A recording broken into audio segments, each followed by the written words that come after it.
L'année 2003 a été particulièrement difficile pour ma famille. Mes parents venaient de divorcer et mon père travaillait beaucoup, souvent tard le soir. Ce soir-là, c'était Halloween et il m'avait confié une mission simple. Emmener ma petite sœur Émilie faire du porte-à-porte. J'avais 14 ans, elle en avait 7. Quand on est rentré de l'école cet après-midi-là, j'ai remarqué un morceau de papier scotché sur notre boîte aux lettres. C'était une simple feuille blanche avec écrit au feutre noir « Je mourrai pour toi ». Je me souviens encore de la chair de poule qui m'a traversé le dos. J'ai voulu le montrer à mon père, mais il n'était pas rentré. Alors je l'ai juste jeté à la poubelle en me disant que c'était sûrement une blague stupide, et surtout sans rien dire à Émilie. Ce soir-là, notre plan était clair. Faire le plus de maisons possible et battre notre record de bonbons. Et on l'a fait. On s'est amusé comme des fous. J'ai même croisé quelques amis sur le trajet. Mais sur le chemin du retour, tout a basculé. On marchait tranquillement quand une voix d'homme nous a interpellés. « Hé, les enfants! Hé, venez par ici !» On a regardé autour, mais il n'y avait personne. Puis Émilie a crié, en me tirant la manche et en pointant du doigt une fenêtre.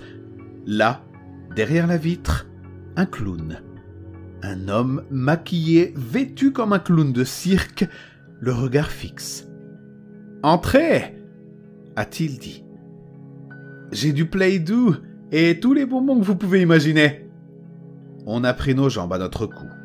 On a couru dans la rue, hurlant jusqu'à la maison. Quand on est arrivé, j'ai remarqué que la porte d'entrée était grande ouverte. Pas juste déverrouillée, ouverte. J'ai crié un « bonjour » dans le vide. Personne. J'ai fini par me dire que le vent l'avait sans doute poussé. On s'est installé dans le salon, essayant de faire comme si de rien n'était. On a trié nos bonbons, on commençait enfin à se détendre, quand on a frappé à la porte. 3 coups secs. Pas notre père, il aurait ses clés. Pas notre mère non plus. « Qui est là ?» ai-je demandé. Un long silence. « Je suis Jésus-Christ. Je suis venu vous sauver du mal d'Halloween. » Émilie a hurlé et on s'est réfugié dans la chambre de notre père. Je me suis enfermé à double tour et j'ai appelé mon père plusieurs fois. Aucune réponse. C'est alors qu'on a aperçu une silhouette à la fenêtre. Un homme en costume portant un masque de cochon. « Tout va bien. » a-t-il dit d'une voix calme. « Je suis Jésus. J'ai donné ma vie pour les péchés des enfants. » On s'est caché derrière le lit, terrorisé. Il s'est mis à tapoter la vitre, doucement, en fredonnant une mélodie étrange. « Laissez-moi entrer. Je me trancherai les poignets ce soir en vous regardant dormir. » J'étais pétrifié. Émilie pleurait et je devais rester fort pour elle. On est resté là, blotti dans le noir, à écouter les bruits de ses doigts sur la vitre.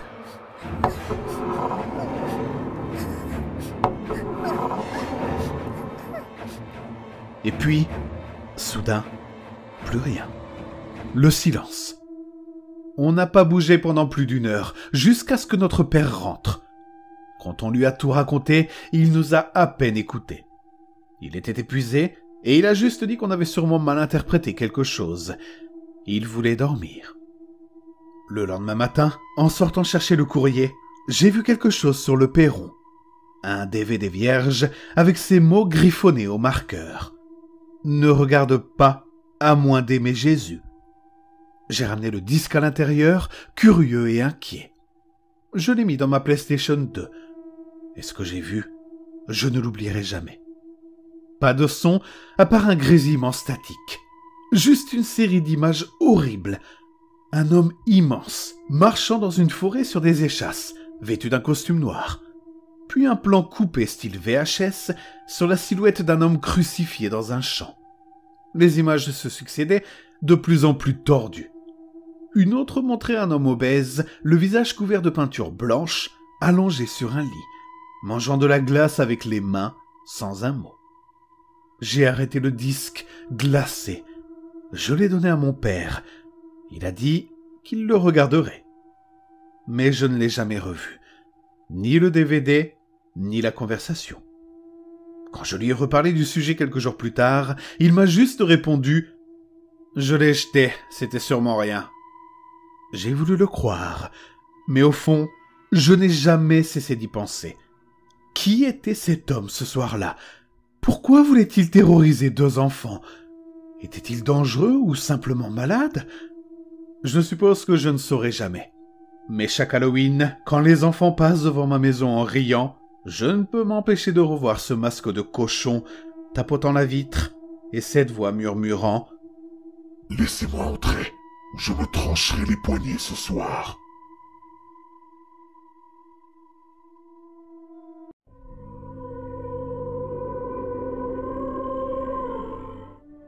L'histoire s'est passée à la fin du mois d'octobre 2022. C'était ma dernière année de lycée. Ma copine Jade et moi avions décidé d'aller à une soirée organisée pour fêter la fin de notre saison de football américain. J'avais joué 8 ans et Jade faisait du cheerleading depuis 10 ans. On voulait marquer le coup, faire un vrai adieu à nos équipes respectives. Et puis je connaissais bien l'hôte, appelons-le Jake. C'était un coéquipier et ses parents étaient absents. Donc la maison était tout à lui. Le plan était simple. J'étais le conducteur désigné pour Jade, mon pote Michael et sa copine Morgan. Michael habitait 2 villes plus loin. Sa famille avait déménagé pour sa dernière année, mais il continuait de venir dans notre lycée. C'est important pour la suite parce qu'il vivait à une 20aine de minutes de route. La soirée était sur le thème d'Halloween. Je m'étais déguisé en Jack Skellington, juste le costume. C'est Jade qui m'avait maquillé façon squelette. Et elle, évidemment, en Sally. Michael s'était pointé en Chucky et Morgan en sa fiancée. Je crois qu'elle s'appelle Tiffany, mais si je me trompe, désolé. On arrive à la fête, et honnêtement, il y avait beaucoup plus de monde que prévu. Presque toute l'équipe de foot, toutes les pop-bomb girls, et même des élèves du lycée rival avec leur équipe et leur cheer squad. Et comme dans toute soirée lycéenne typique, les gens ne savent pas boire. C'était le chaos total. Je jouais au beer pong avec Michael quand j'ai entendu une voix m'appeler. Je me retourne. C'était un gars de notre lycée. Appelons-le Bob. Il portait un masque de Jason, un sweat à capuche et son éternel jean. Bob était un drôle de type. Je l'avais rencontré dans mon premier cours d'histoire. Il était venu me parler sans raison particulière, un peu maladroitement. Dès le début, j'avais senti qu'il n'était pas très doué socialement. Je suis dans l'équipe de foot, donc certains pensent que je suis hautain. Mais j'essaie d'être cool avec tout le monde. Je me suis donc montré sympa avec lui, peut-être un peu trop. Très vite, il s'est mis à me raconter des trucs beaucoup trop personnels. Ses frustrations d'être célibataire, sa désespérance à perdre sa virginité, et des blagues déplacées. Il ne captait pas les signes sociaux. Il me parlait comme si on était amis depuis toujours, et faisait parfois des blagues étranges ou inappropriées. Il venait pourtant d'une famille riche, ses 2 parents conduisaient des voitures de sport, et il vivait dans une maison immense. Mais lui portait les mêmes fringues tous les jours, avait les cheveux longs et gras. Il me faisait des high-fives dans les couloirs. Rien de grave, mais un peu bizarre. Un jour, Jen m'a raconté qu'elle le connaissait du collège, qu'il avait le béguin pour elle depuis cette époque, et qu'il essayait sûrement de se rapprocher de moi pour se rapprocher d'elle. Sur le moment, j'ai trouvé ça tiré par les cheveux, mais quelque chose en moi est resté méfiant. D'autant qu'il traînait souvent près de nous, surtout quand Jade était là, toujours un peu trop longtemps. Mais bon, il n'était pas dangereux, juste bizarre, alors je ne faisais pas d'histoire. À la fête, il m'a abordé pendant ma partie de beer pong, posant des questions sans importance. J'ai répondu vaguement, plus concentré sur mon jeu que sur lui. Il a fini par s'éloigner. Vers 2h du matin, la fête s'essoufflait. Je discutais avec mes coéquipiers de la saison, un peu nostalgique, quand j'ai décidé qu'il était temps de partir. Jade était de l'autre côté du salon avec les cheerleaders. Facile à récupérer, mais impossible de trouver Michael et Morgan. J'ai essayé d'appeler Michael, pas de réponse. On s'est dit qu'ils devaient sûrement être en train de s'embrasser dans une chambre. Alors on a commencé à faire le tour de la maison, porte après porte, pour vérifier. C'est à ce moment-là que Bob nous a croisés. En nous voyant sortir d'une pièce, il a lancé « Eh ben, qu'est-ce que vous faisiez là-dedans, vous deux ?» Le ton se voulait drôle, mais c'était juste malaisant. Je lui ai demandé s'il avait vu Michael, il a répondu non, et s'est mis à nous suivre. Ça a commencé à sérieusement m'agacer. Finalement, j'ai retrouvé Michael en train de vomir dans la salle de bain. Morgan était à côté, essayant de l'aider. Pendant qu'il se remettait, je suis allé dire au revoir à Jake et je lui ai proposé de venir l'aider à ranger le lendemain. Il m'a dit que ce n'était pas nécessaire. Sa copine et 2 amis dormaient sur place pour l'aider à nettoyer.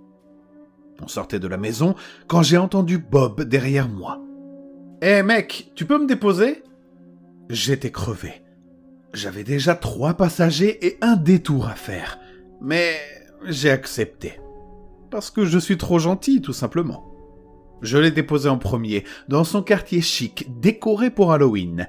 Les maisons étaient magnifiques, ça valait presque le détour. Ensuite, j'ai conduit jusqu'à chez Michael, à environ 25 minutes de là. Morgan dormait sur place, donc une fois qu'ils étaient descendus, j'ai repris la route du retour. Jen m'a proposé de rester dormir chez moi, parce qu'elle voyait bien que j'étais épuisé. Je l'ai remercié 1000 fois. On est rentré. Je me suis lavé, j'ai effacé tant bien que mal le maquillage et je me suis écroulé sur le lit. Quelques heures plus tard, j'ai été réveillé par Jade debout dans la salle de bain. Elle s'est excusée de m'avoir réveillé, puis est revenue se coucher. Quelques secondes après, elle s'est redressée. « T'as entendu ça ?» J'ai tendu l'oreille. Des pas, juste au-dessus de ma fenêtre. Ma chambre est au sous-sol, donc les bruits venaient du jardin, juste au-dessus, dans l'allée entre la clôture et la maison. « C'est sûrement des ratons laveurs. » j'ai dit. « Non, c'est trop lourd pour être un raton laveur. » Elle a répondu. « Alors c'est Bear ?» j'ai dit. « Notre chien malamute de 45 kilos. » « Non, on a verrouillé la chatière, tu te souviens ? » Effectivement, on a une porte spéciale qui s'ouvre uniquement avec un capteur accroché au collier du chien, et on peut la bloquer complètement. Je ne me souvenais pas l'avoir verrouillée, mais je n'ai rien trouvé à répondre. Jed s'est levé. « Tu vas où ?»« Je vais voir si c'est bien Bear. » Je ne voulais pas la laisser aller seule. En montant, j'ai vu Bear endormi devant la porte du sous-sol, donc ce n'était pas lui. Je suis sorti sur la terrasse, lampe du téléphone à la main. Rien. Juste la lumière verte de mes LED filtrant par ma fenêtre, et le silence. Et puis, un hurlement mécanique. Un animatronique du jardin de mon voisin venait de s'activer, celui d'un gardien de crypte avec des yeux verts fluorescents. Mes voisins adorent Halloween, ils en mettent partout. J'ai sursauté, rentré précipitamment. Jen m'a demandé si j'avais vu quelque chose, j'ai répondu que non. On s'est recouché et je me suis rendormi. Au milieu de la nuit, le cri du même animatronique m'a réveillé. Je me suis dit que c'était sûrement le détecteur de mouvement, qu'un animal était passé et je me suis rendormi. Plus tard encore, je me suis réveillé à cause de mes lumières LED. Je dors souvent avec, mais elles finissent par m'agacer. Je les ai éteintes. Et là, j'ai vu que le puits de ma fenêtre était illuminé d'un vert vif, le même vert que les yeux de l'animatronique. Le son semblait venir de juste au-dessus de ma fenêtre.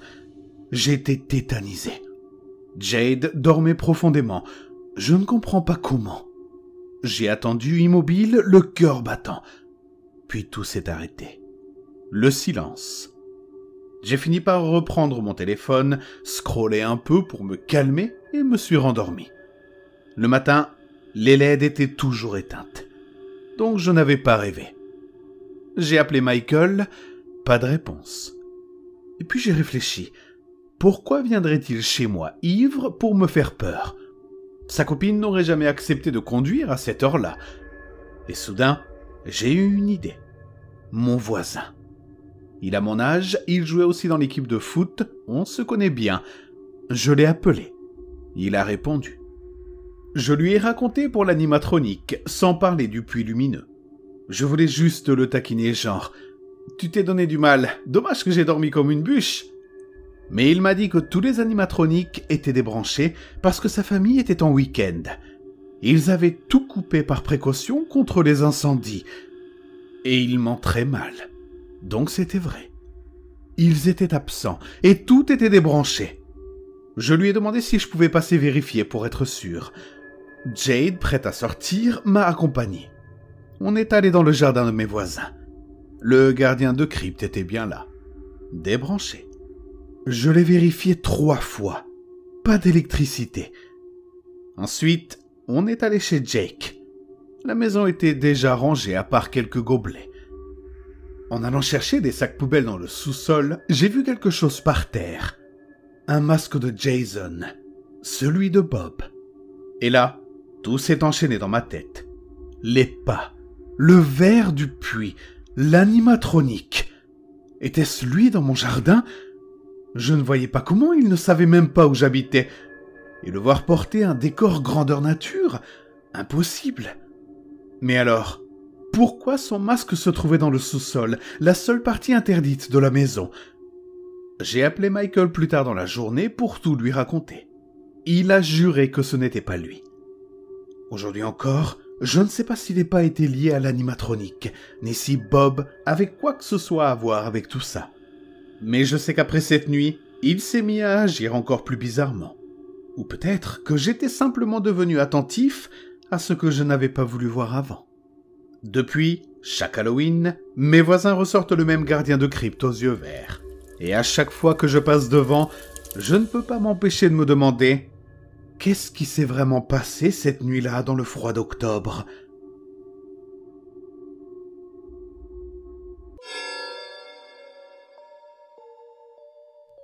L'année 2014 a sans doute été l'une des plus belles de ma vie.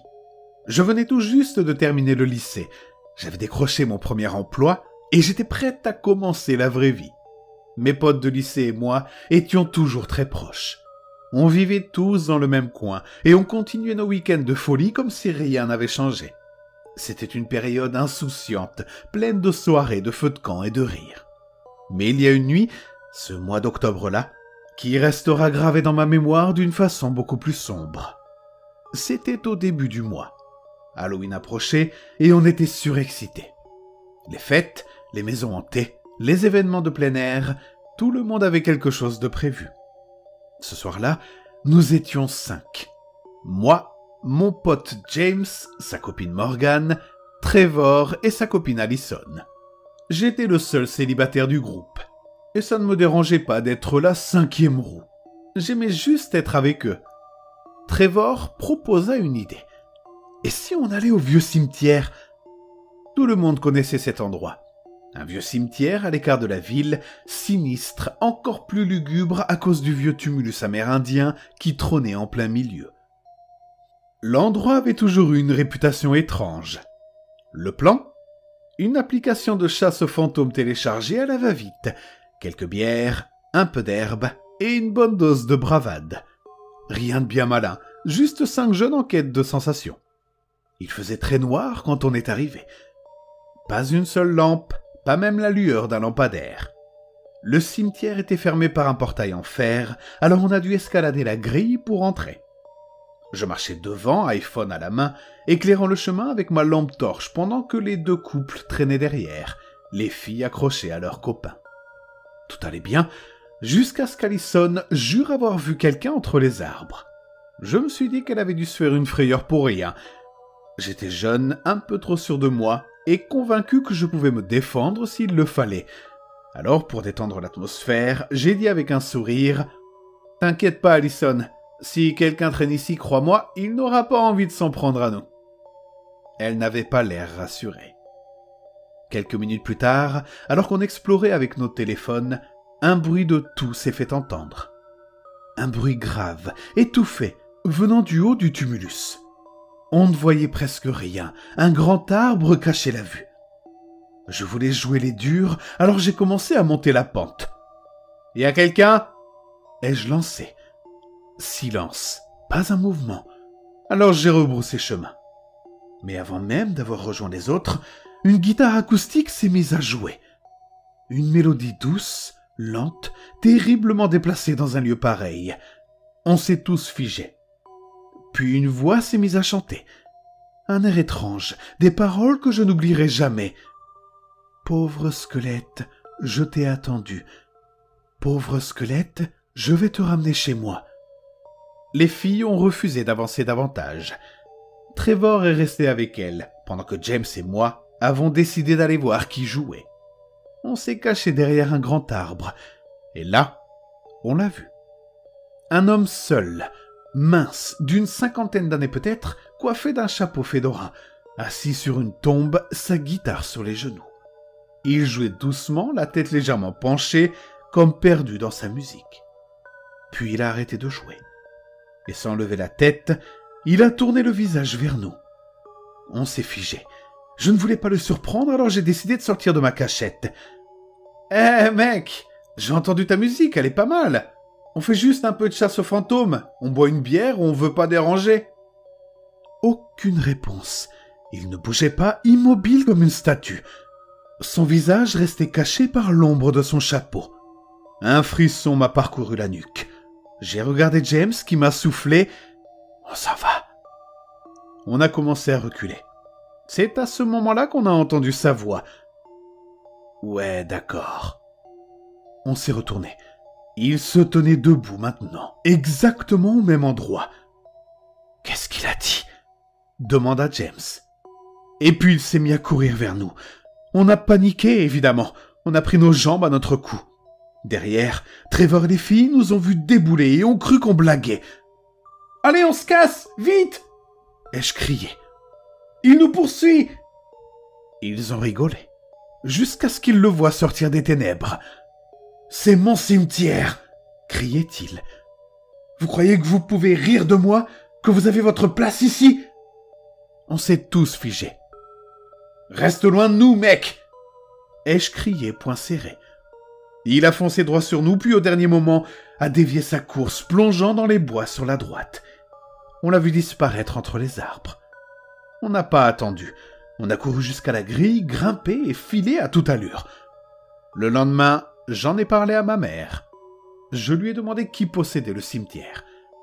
Elle m'a dit que les propriétaires venaient en semaine pour entretenir les lieux et qu'on devrait leur raconter ce qui s'était passé. Quelques jours plus tard, Trevor et moi sommes retournés là-bas. On a trouvé le gardien. On lui a expliqué toute l'histoire. Il nous a d'abord passé un savon pour être entré de nuit, puis il a soupiré et dit « Vous n'êtes pas les premiers à voir des trucs étranges là-bas. » Il a parlé de satanistes, de gens de la ville qui venaient faire des rituels. Et puis il a ajouté qu'il pensait savoir qui était cet homme. C'est un type du coin un peu dérangé. Il habite encore chez ses parents et il se promène parfois ici en plein jour. Personne ne sait trop ce qu'il fait, mais il traîne souvent autour des tombes. Sa description correspondait parfaitement à celle du guitariste. Je n'ai jamais su son nom, ni ce qu'il faisait là cette nuit-là. Mais une chose est sûre, je ne retournerai jamais dans ce cimetière après la tombée du jour.